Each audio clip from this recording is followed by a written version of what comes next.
આમ આદમી પાર્ટીના જે 7 સાંસદો અલગ થયા હતા તે અલગ જૂથને રાજ્યસભાના અધ્યક્ષે મંજૂરી આપી છે। રાઘવ ચડ્ડા સહિત 7 જેટલા સાંસદોના જૂથને વિલયની મંજૂરી મળી છે। આમ આદમી પાર્ટીના બળવાખોર સાંસદોનું જૂથ હવે ભાજપમાં ભળી ગયું છે। રાજ્યસભામાં ભાજપના સાંસદોની સંખ્યા વધીને 113 થઈ ગઈ।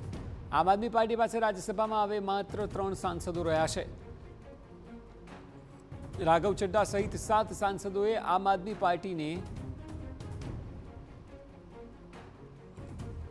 અલવિદા કહ્યું છે।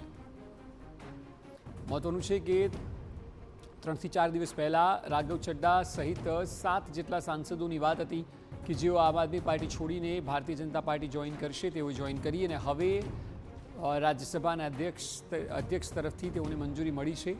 એટલે હવે 7 લોકો ભારતીય જનતા પાર્ટીમાં ભળી ગયા છે।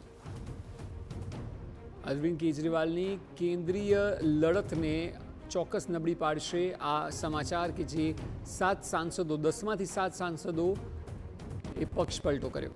આપ જૂથના ભાજપમાં વિલીનીકરણ પર કિરણ રિજિજુએ એક પોસ્ટ મૂકી આપના 7 સાંસદોના ભાજપમાં વિલયને રાજ્યસભા અધ્યક્ષે સ્વીકાર્યું।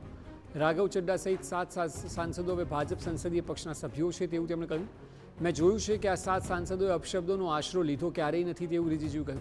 ક્યારેય અનુશાસનહીન બિનસંસદીય આચરણ નથી કર્યું।